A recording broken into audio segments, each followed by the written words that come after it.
नमस्कार, मुंबई 24 लाईव्ह मध्ये मी गोकुल आपल्या सर्वांचं अगदी मनस्वी स्वागत करतोय। महाराष्ट्रातील स्थानिक स्वराज्य संस्थांच्या निवडणुका ओबीसी आरक्षणावरील स्थगितीमुळे आणखी रखडल्या आहेत।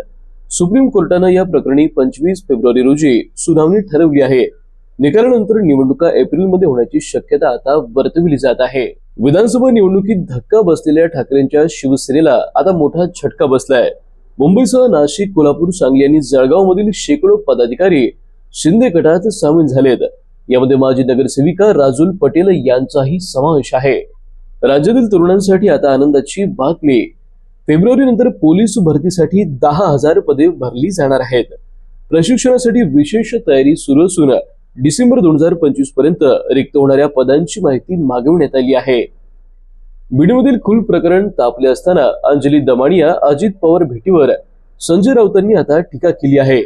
वाल्मिक कराड भविष्यात भाजपमध्ये जाणार असल्याचा दावा त्यांनी केलाय।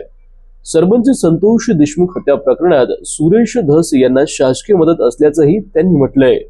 मुंबईतील माजी नगरसेविका राजूल पटेल यांनी ठाकरे गटाला सोडचिठ्ठी देत शिंदे गटाच्या शिवसेनेत प्रवेश केलाय।